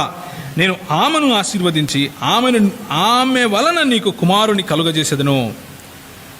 నేను ఆమెను ఆశీర్వదించేదను, ఆమె జనములకు తల్లి అవుతుంది అని శారాకు కూడా ఆయన ఆశీర్వదిస్తాడు. అప్పుడు ఇబ్రహీం లేకపోతే అబ్రహాం అంటాడు, ఆయన కొంచెం ఇస్మాయిల్ పట్ల ఆయనకున్నటువంటి ఆసక్తిని కనబరుస్తూ 18వ వచనంలో అబ్రహాము, ఇస్మాయిలు నీ సన్నిధి బ్రతుకను అనుగ్రహించుము అని దేవునితో చెప్పాడు. అంటే ఆయన అనుకున్నాడు, ఇదంతా ఏమోలే ప్రభువా, కనీసం ఇస్మాయిల్ని అయితే ఆశీర్వదించు అన్నాడు అని మొరపెట్టుకున్నాడు. అందుకు దేవుడు ఏమంటున్నాడో చూడండి. దేవుడు, నీ భార్య అయిన శారా నిశ్చయముగా నీకు కుమారుని కనును, నీవతనికి ఇస్సాకు అని పేరు పెట్టుదువు. అతని తరువాత అతనికి సంతానము కొరకు నిత్య నిబంధనగా నా నిబంధనను అతనితో స్థిరపరచెదను. ఇస్మాయిలును గూర్చి నువ్వు చేసిన మనవి నేను విన్నాను. ఇదిగో నేను అతనిని ఆశీర్వదించి అతనికి సంతానాభివృద్ధి కలుగజేసి అత్యధికముగా అతన్ని విస్తరింపజేస్తాను. అతడు 12 మంది రాజులను కంటాడు. అతని గొప్ప జనముగా చేస్తాను. అయితే వచ్చు సంవత్సరము ఈ కాలమున శారా నీకు కనబోవు ఇస్సాకుతో నా నిబంధనను స్థిరపరుస్తాను. ఇది దేవుడు చెప్పే మాట బైబిల్లో. ఇస్మాయిలు ఇస్సాకులలో ఎవరు గొప్ప, ఎవరు తక్కువ, ఎవరి ద్వారా ఆశీర్వాదం వస్తుంది, ఎవరి వలన ఆశీర్వాదం రాదు అన్నది ఇక్కడ సమస్య కానే కాదు. ప్రభువు ఎవరిని ఎంచుకున్నాడు, ప్రభువు నిత్య నిబంధన ఎవరి ద్వారా చేశాడు అనేది ఇక్కడ సమస్య, లేకపోతే ఇక్కడ ప్రాముఖ్యమైన మాట. ఇస్మాయిల్ పట్ల మనకేమైనా వివక్ష ఉందా? ఏమీ లేదు. ఆయనను ప్రభు ఆశీర్వదించాడు. ఆయన నుండి 12 మంది రాజులు వస్తారన్నాడు, ఆయన ఆశీర్వదిస్తానన్నాడు, ఆయన గొప్ప చేస్తానన్నాడు. అవన్నీ నమ్ముతున్నాం మనం. ఎవరైనా నమ్మరా? బైబిల్లో చెప్పిన ప్రతి మాట నమ్ముతున్నాం. ఇస్మాయిలు గారి పైన ఏ వివక్షణ లేదు. ఇస్మాయిలును దేవుడు ఆశీర్వదించాడు, ఆయన పిల్లలను ఆశీర్వదించాడు, ఆయన ద్వారా 12 మంది రాజులను తీసుకొని వచ్చాడు. అదంతా కూడా 25వ అధ్యాయం, ఆదికాండం 25వ అధ్యాయము లోపు సమాప్తము కూడా అయ్యింది. అయినప్పటికీ దేవుడు అంటాడు 19వ వచనంలో, నీ భార్య అయిన శారా ద్వారా పుట్టిన ఆ సంతానము, ఆయన పేరేంటి? ఇస్సాకు, ఆయన ద్వారా నేను నా నిత్య నిబంధనను అతనితో స్థిరపరుస్తాను. ఇది. So it's all about a game of blessings. ఎలా ఉందంటే, ఈ ప్రభువు ఇచ్చినటువంటి ఈ ఆశీర్వాదాలను ఎక్కడ యూదులు క్రైస్తవులు క్లెయిమ్ చేస్తున్నారో అన్న భయముతో జబర్దస్తిగా ఇస్మాయిలును అక్కడ పెట్టినట్లుగా కనిపిస్తూ ఉంది. మరి మాకు కూడా అది ఎంతమాత్రం నిజమో ఎంతమాత్రం నిజం కాదో ముస్లిములు అడగాలి. ఎవరిని? షఫీ గారిని. ఎందుకు అంటే ఇస్లాం సాహిత్యం ఏముంటుందంటే, ఇస్మాయిల్ గారు చంటిపాలుడుగా ఉన్నప్పుడే పంపించేశారు అని అంటా ఉంది. మరి పంపిస్తే 16వ అధ్యాయము ఆఖరి వచనంలో ఏమనుంది? హాగరు అబ్రహాము ఇస్మాయిలు కనినప్పుడు అబ్రహాము 80 ఏండ్ల వాడు, ఆ తర్వాత అబ్రహాము 90 ఏండ్ల వాడైనప్పుడు, అంటే 86 నుంచి 99 ఏండ్ల వరకు మధ్యలో ఉన్న 13-14 సంవత్సరాలు ఏవైతే ఉన్నాయో ఆ సమయంలో జరిగిన చరిత్ర 21 అధ్యాయం తీసుకొని వచ్చి ఇక్కడ పెట్టాలి, 21 మధ్య నుంచి ఇక్కడ తీసుకొని వచ్చి పెట్టాలి అన్నట్లుగా ఏదైతే షఫీ గారు చెప్తున్నారో ఆ మాటతో బైబిల్, ఒకవేళ అది నిజమైతే బైబిల్ ఎలా చదవాలో నేను చెప్తాను. చూడండి, అబ్రహాము 86 ఏండ్ల వాడు, ఆ తర్వాత డైరెక్ట్గా మనం ఎక్కడికి వచ్చేస్తామంటే 22. ఆ సంగతులు జరిగిన తర్వాత దేవుడు అబ్రహామును పరిశోధించును, ఎట్లనగా ఆయన అబ్రహామా అని పిలువగా చిత్తము ప్రభువా అన్నాడు. అప్పుడు ఆయన, నీవు ఒక్కడైన నీ కుమారుని అనగా నీవు ప్రేమించిన ఇస్సాకును అనకూడదు. ఎవరి ప్రకారం? షఫీ గారి ప్రకారం ఏమనాలి? నీవు ప్రేమించిన ఇష్మాయేలును తీసుకుని మోరియా దేశమునకు వెళ్ళి అక్కడ నేను నీతో చెప్పబో పర్వతములలో ఒకదాని మీద దహన బలిగా అతన్ని అని చదవాలి మనం. ఆయన చెప్పిన ప్రకారం దీన్ని తీసుకెళ్ళి అక్కడ పెడితే అలా చదవాలి. ఇస్మాయిల్ను తీసుకెళ్తున్నాడు. గుర్తుంచుకోండి, ఇస్లామీ సాహిత్యం ఏం చెప్తోంది? సహీ అల్ బుఖారీ చిన్న పిల్లవాడుగా అంటే పాలు తాగే సమయంలోనే పంపించేశారు. ఇది నేను చెప్పటం లేదు, ముహమ్మద్ గారు సహీ అల్ బుఖారీలో చెప్తున్నారు. అంటే ఆ పాలు తాగే పిల్లవాడు పంపివ్వటానికి ముందు ఈ విషయం జరిగింది అని షఫీ గారు ఒప్పుకున్నారు కదా, ఒప్పుకున్నట్లుగా ఉంది. మరి అది లేకపోతే అది దాని వివరణ ఆయన ఇవ్వాలి. సో ఆ పాలు తాగే పిల్లవాడు ఏం చెప్తున్నాడంటే 3వ వచనంలో, తెల్లవారినప్పుడు అబ్రహాము లేచి తన గాడిదకు గంత కట్టి తన పనివారిలో ఇద్దరికి తన కుమారుడు ఇస్సాకు, కాదు ఇక్కడ ఇస్సాకు అనకూడదు, ఆయన హర్ట్ అవుతాడు, ఇస్మాయేలును వెంట పెట్టుకుని దహన బలి కొరకు కట్టెలు చీల్చి లేచి దేవుడు తనతో చెప్పిన చోటికి వెళ్ళను.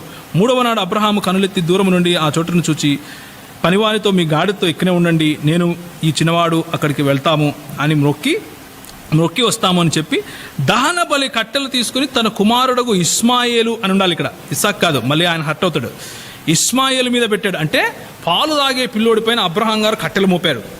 కట్టెలు మోపి తీసుకెళ్తున్నాడు. చూడండి, ఆయన చెప్తే ఇలా ఉంటుంది మరి బైబిల్లో.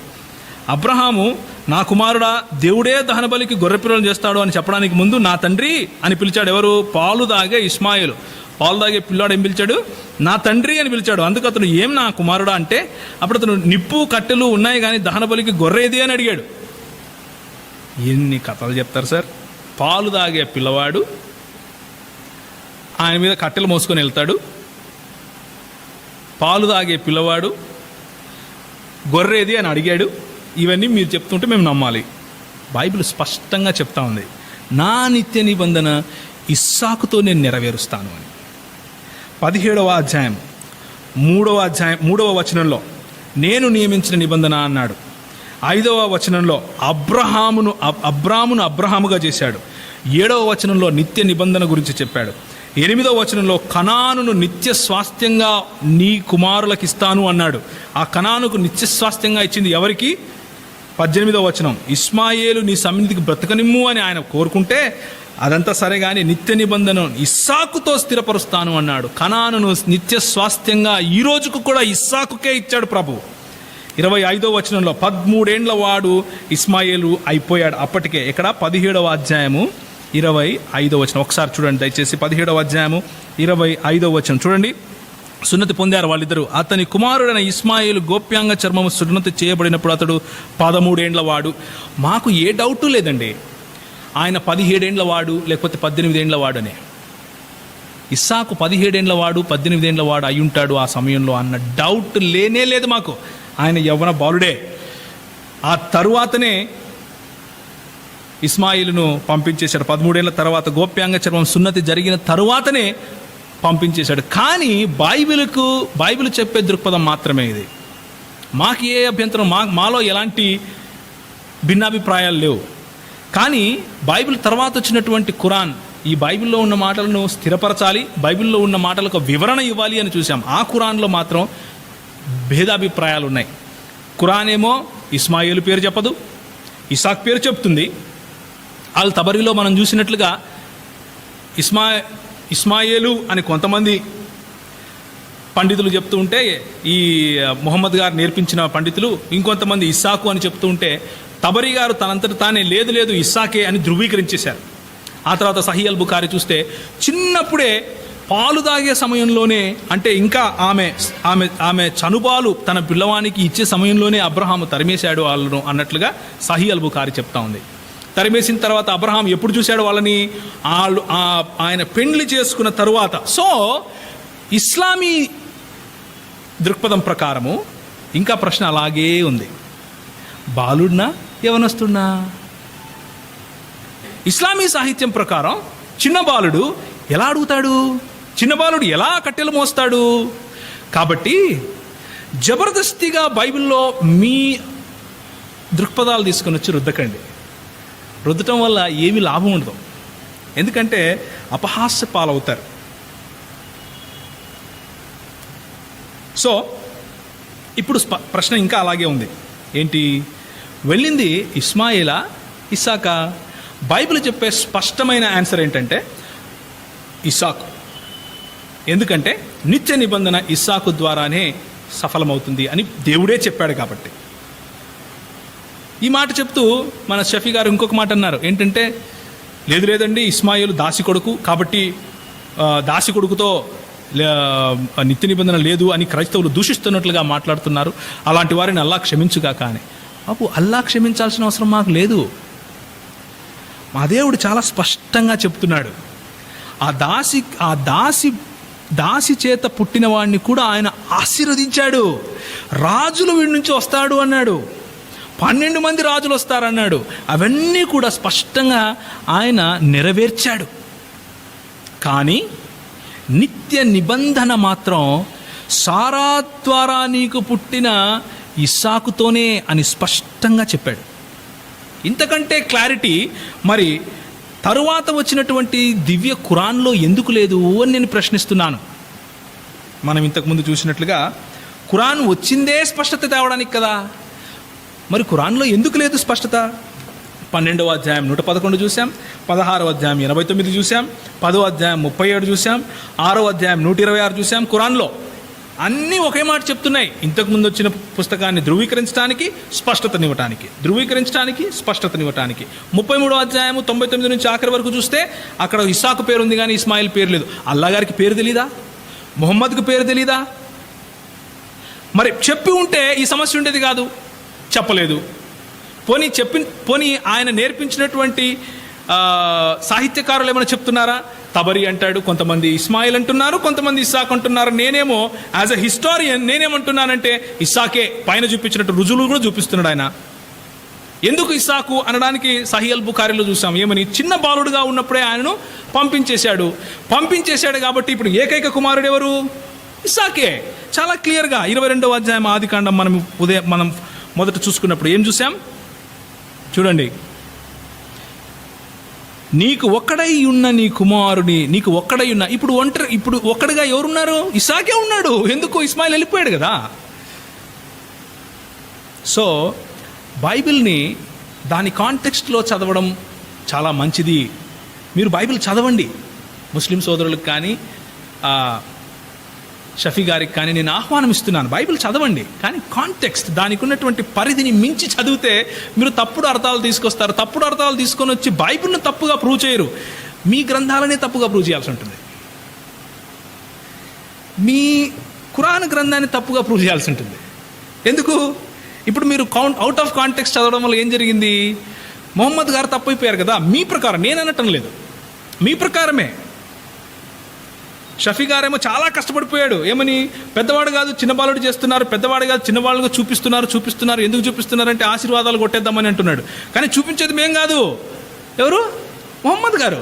చిన్న బాలుడిని చూడండి. సహీ అల్ బుఖారీ, చిన్న బాలుడు, నర్సింగ్ చైల్డ్ అని ఆయన మొహమ్మద్ గారు చెప్తున్నారు కదా. సహీ అల్ బుఖారీ చెప్తా ఉంది కదా. ఖురాన్ ఏమో 33వ అధ్యాయంలో ఇస్మాయిల్ పేరే తెలీదు. అల్లా గారికి ఇస్మాయిల్ పేరు తెలియదండి.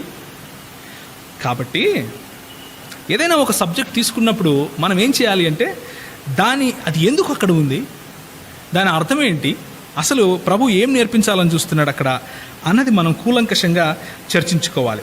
ఇంకొక మాట అన్నాడండి. ఆయన అన్నాడు, బేర్షబాలోనే ఇస్మాయిల్ కూడా ఉన్నాడు, బేర్షబాలోనే అబ్రహాం కూడా ఉన్నాడు, తిరిగి అక్కడికే వచ్చారు అని అంటాడు. ఒకసారి చూద్దాం, తిరిగి అలా ఉందా అక్కడ? 22వ అధ్యాయం చూడండి. తరువాత అబ్రహాము తన పనివారి యొద్దకు తిరిగి రాగా, తిరిగి ఎవరి దగ్గరకు వచ్చాడు? పనివారి దగ్గరికి వచ్చాడు. తిరిగి ఎక్కడికి? బేర్షబాకు రాలా. ఒకవేళ బేర్షబాకు వచ్చినా మాకు పోయేదేం లేదు. కానీ నేను ఎందుకు చెప్తున్నానంటే వాక్యము ఎలా ఉందో అలాగే చదవండి, సొంతంగా మీరు వక్రీకరించకండి. తిరిగి రాగా వారు లేచి అందరూ కలిసి బేర్షబాకు వెళ్ళారు. తిరిగి పనివాళ్ళ దగ్గరికి వచ్చాడు, వాళ్ళందరూ కలిసి బేర్షబాకు వెళ్ళారు. అబ్రహాము బేర్షబాలో నివసించాడు. అది అప్పటి నుంచైనా నివసించవచ్చు, అంతకు ముందు నుంచైనా నివసించి ఉండొచ్చు. You don't read in to the scripture. లేఖనం చెప్పేదాని లోపలికి వెళ్ళి నువ్వు మాట్లాడొద్దు. లేఖనం ఏం మాట్లాడుతుందో అది చెప్పు. ఆ తర్వాత మరి ఈ బేర్షెబాలోనే ఇస్మాయిలు నివసించాడా అని ఒకసారి చూద్దాం. 21వ అధ్యాయము 20వ వచనం. అతడు పెరిగి పెద్దవాడై, ఎవరు?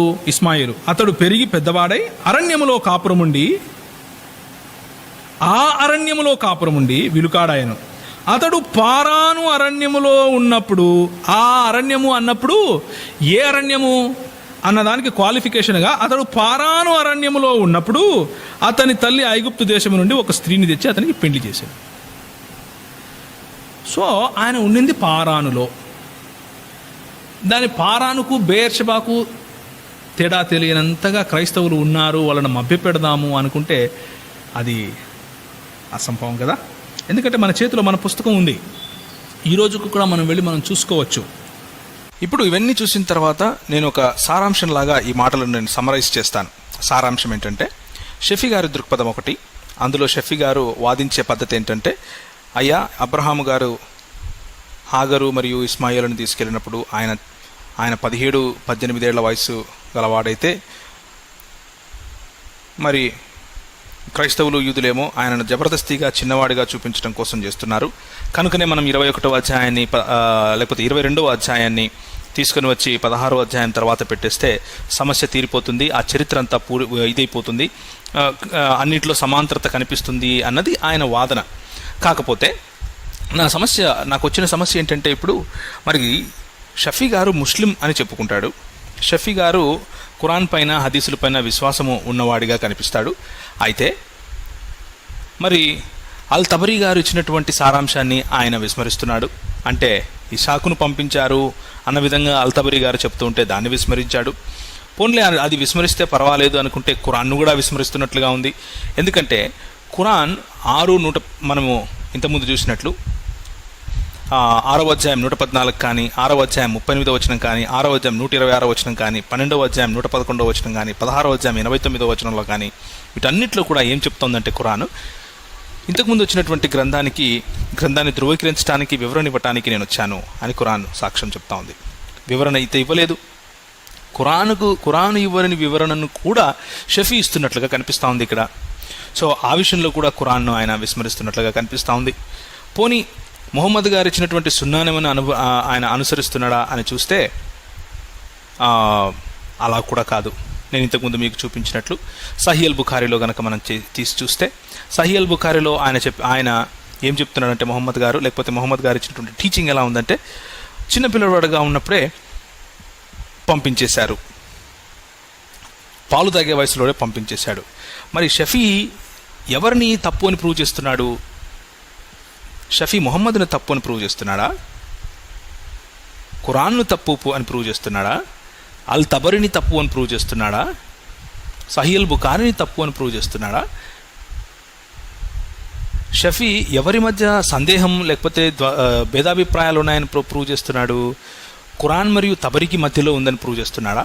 ఖురాన్ మరియు సహీ అల్ బుఖారీకి మధ్యలో భేదాభిప్రాయం ఉందని ప్రూవ్ చేస్తున్నాడా? లేక షఫీకి మొహమ్మద్ గారికి మధ్యలో భేదాభిప్రాయం ఉందని ప్రూవ్ చేస్తున్నాడా? నాకు అసలు అర్థం కాని విషయం ఏంటంటే, అల్ తబరీ కంటే ఎక్కువ షఫీ గారికి తెలుసు. ఖురాన్ ఎవరికైతే అవతరించిందో మొహమ్మద్ గారికి, ఆయన కంటే ఎక్కువ షఫీ గారికి తెలుసు. సహీ అల్ బుఖారీ కంటే ఎక్కువ షఫీ గారికి తెలుసు. పోనీ నిక్కచ్చిగా 13 సంవత్సరాల తర్వాత ఆయనకు గోప్యాంగ చర్మం సున్నతి జరిగింది, ఆ తరువాత ఇస్సాకు పుట్టాడు కనుక 13 సంవత్సరాల తర్వాతనే ఈయనని పంపించేసి ఉంటారు అని బైబిల్ చెప్పే సాక్ష్యాన్ని స్పష్టంగా మేము ఒప్పుకుంటున్నాం క్రైస్తవులంగా. 13 సంవత్సరాల తర్వాత అంటే 17 కావచ్చు, 18 కావచ్చు, ఆ సమయంలోనే పంపించాడు అని మేము ధైర్యంగా చెప్తున్నాం. కానీ అందులో మాత్రం ఆయన తప్పులు పడుతున్నాడు. మరి ఈయన ఖురాన్ ఇచ్చే టీచింగ్ను ఒప్పుకోనట్లా? మొహమ్మద్ అనుచరుడా ఈయన, లేకపోతే మొహమ్మద్కు వ్యతిరేకంగా నిలబడుతున్నాడా అనేది నాకు అర్థం కావట్లేదు. దయచేసి ముస్లింలు ఎవరైతే ఖురాన్ను, హదీసులను, తర్వాత వారి చరిత్రను నమ్ముతారో వారు దయచేసి ఈ భేదాభిప్రాయం ఏదైతే ఉందో షఫీ గారికి ఖురాన్కు మధ్య, షఫీ గారికి ముహమ్మద్ గారికి మధ్య, షఫీ గారికి హదీసులకు మధ్య, దాన్ని మీరే ఆయనను ప్రశ్నించి తేల్చుకోమని నేను మిమ్మల్ని ఆహ్వానం ఇస్తున్నాను. కాబట్టి నేను మీకు ఇచ్చే ఆహ్వానం ఏంటంటే, ఈరోజు కూర్చున్న వారికి మనము ముగించడానికి ముందు మన సబ్జెక్టులకు కూడా వద్దాం. కానీ అది క్రైస్తవులైనా క్రైస్తవేతరులైనా సరే లేఖనాన్ని పరిశోధించేటప్పుడు దానికి ఉన్న పరిధి ఒకటి ఉంటుంది, దానికి ఒక కాంటెక్స్ట్ ఉంటుంది, దానికి ఒక ఆ కాంటెక్స్ట్లోనే, ఆ సందర్భంలోనే మనం చదవాలి. ఆ సందర్భాన్ని విడిచి విరగొట్టి వేరేది ఎక్కడో తీసుకొని వచ్చి పెట్టాలి అంటే అది బట్టబయలైపోతుంది, తెలిసిపోతుంది కదా. కాబట్టి 16వ అధ్యాయం తర్వాత 17వ అధ్యాయంలో ఉన్న మాటలే కరెక్ట్. 21వ అధ్యాయం మధ్య భాగము లేకపోతే 22వ అధ్యాయం తీసుకొని వచ్చి అక్కడ పెట్టవలసిన అవసరము లేనే లేదు. ఎందుకంటే 21వ అధ్యాయంలో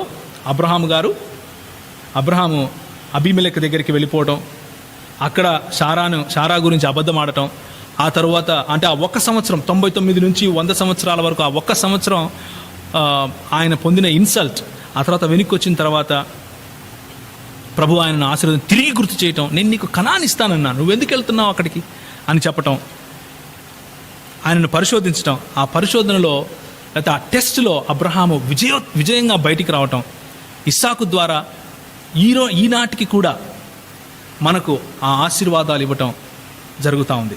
కానీ ఇదంతటిని చుట్టూ గోల్ తిరిగి ఒక్క విషయం మిస్ అవుతున్నారు షఫీ గారు కానీ, వినేవారు కానీ, ముస్లిములు కానీ, క్రైస్తవులు కానీ. అదేంటంటే the story is about the lamb. ఆ కథ మొత్తం కూడా దేవుడు ఏర్పాటు చేసినటువంటి యెహోవా ఈరే అని తనను తాను పిలుచుకున్నటువంటి దేవుడు ఏర్పాటు చేసిన ఆ గొర్రె గురించి స్టోరీ ఇది. అర్థమవుతుందా? నీ విజన్, నీ తలాంతు, నీ పక్షంలో దేవుడు నిన్ను సమర్పించుకో, నీ గురించి నిన్ను నువ్వు అన్నప్పుడు నీ చేత కాకపోతే నువ్వు చేయలేవని ఆయనకు తెలుసు. కానీ నువ్వు విధేయత చూపిస్తే నీ కోసం, నీ పక్షంగా ఒక గొర్రెపిల్ల రెడీగా ఉంది. ఆ గొర్రెపిల్ల మరెవరో కాదు, యేసుక్రీస్తు ప్రభువారు. ఆ యేసుక్రీస్తు ప్రభువారి వలనే ఈరోజు ముస్లిములకైనా, క్రైస్తవులకైనా, బౌద్ధులకైనా, హైందవులకైనా, ఇంకెవరికైనా సరే, భూప్రపంచంలో ఎవరికైనా సరే ఈ యేసుక్రీస్తు ద్వారానే ఆయనే ఈరేగా, యెహోవా ఈరేగా మన మధ్యకు వచ్చి మన కోసం ఆయన ప్రాణం పెట్టాడు, బలియాగం చేశాడు. ఆ బలియాగం కారణంగానే ఈరోజు మనం పాపములను ఆయన పైన, మన పాపములను ఒప్పుకుంటే ఆయన మన పాపములను పరిహరించగలడు అన్న విషయం బైబిల్ చెప్తా ఉంది. ఈ సెంట్రల్ ఐడియాను విడిచిపెట్టి ఎప్పుడైతే మనము ఆ గొర్రెపిల్ల రక్తంతో ప్రోక్షింపబడతామో అప్పుడు మనకు ఈ ఇస్సాకు ద్వారా దేవుడు ఏ నిత్య నిబంధననైతే స్థిరపరిచాడో అది ఈరోజు సంఘానికి కూడా, క్రైస్తవ సంఘానికి, అంటే యేసుక్రీస్తు శరీరంలో భాగస్వాములైన మనకు అది ఆపాదించబడుతుంది. అంతేగాని వాక్యాన్ని వక్రీకరించడం వల్ల, వాక్యంలో ఇస్సాకు అన్న పేరు తీసేసి ఇస్మాయిలు అని పెట్టడం వల్ల ఏ లాభం లేదు. లాభం ఒకే ఒక చోటు ఉంది, యేసు ప్రభు పాదాల దగ్గరికి రావటం, నేను పాపిని పశ్చాత్తాపడటం, ఆ పశ్చాత్తాపం ద్వారా ప్రభువుని సొంత రక్షకునిగా అంగీకరించిన మరుసటి రోజు నీ జీవితం మారిపోతుంది. సహోదరుడా, సహోదరి, లేఖనాన్ని లేఖనంగా అంగీకరించు. ఈరోజు నీ హృదయం కనుక నువ్వు కఠినపరుచుకుంటే మళ్ళీ రేపు రాదేమో. నీకున్నటువంటి ఆ విజన్ ఏంటి? నీకున్నటువంటి దేవుడు నీకు ఇచ్చిన ఆ ఒక్కగానొక్క తలాంతు ఏంటి? నువ్వు అడిగి గోజాడి తెచ్చుకున్నటువంటి ఆ ఒక్కగానొక్క తలాంతు ఏంటి? నువ్వు ఇవ్వటానికి సిద్ధపడుతున్నావా? అబ్రహాం సిద్ధపడ్డాడు. నువ్వు సిద్ధపడితే ప్రభు నిన్ను కూడా ఆశీర్వదిస్తాడు. నువ్వు సిద్ధపడితే ప్రభు నీ ద్వారా కూడా నిన్ను కూడా ఒక ఛానల్ ఆఫ్ బ్లెస్సింగ్, లేకపోతే ఆశీర్వాదాలకు ఒక ఊటలా నిన్ను తయారు చేస్తాడు. అందుకే యేసు ప్రభు వారు అన్నారు, ఆయన దగ్గరికి ఎవరైతే వెళతారో వాళ్ళ కడుపులో నుంచి జీవజలముల ఊట వస్తుందంట. అది నీకు నాకు కూడా సొంతమయ్యే అవకాశం ఉంది. అబ్రహాం తప్పులు చేయలేదా? చేశాడు. ప్రవక్తలు తప్పులు చేయలేదా? చేశారు. కానీ వాళ్ళు ఎందుకు నీతిమంతులుగా తీర్చబడ్డారు అంటే వాళ్ళు చేసిన తప్పులకో వాళ్ళు చెయ్యని మంచికో కాదు. వాళ్ళు నీతిమంతులుగా తీర్చబడింది విశ్వాసం. నీ కొరకు నీ ప్రభువు ఒక ఉపాయం చేశాడు, దేవుడే ఉపాయం చేస్తాడు, యెహోవా ఇరే అన్న విశ్వాసంలోకి గనక నువ్వు వస్తే నువ్వు కష్టపడాల్సిన అవసరం లేదు, లేఖనాలను వక్రీకరించాల్సిన అవసరం లేదు. ధైర్యంగా ప్రభు దగ్గరికి వచ్చి ఆయన దగ్గర పడి నిన్ను నువ్వు సమర్పించుకోవచ్చు. తలలు వంచుకుంటే ప్రార్థన చేసుకుందాం. July 14th, 2 days left for Nimisha Priya, execution 16. Pray that God would do miracles through our meetings here. In Yemen, Houthi should agree, President Al-Alimi should agree, as well as the international supporters, that one side Iran, other side Saudi. In principle, the family agreed. Right now, 48 hours to go. God is doing miracles. 95% significant progress is made.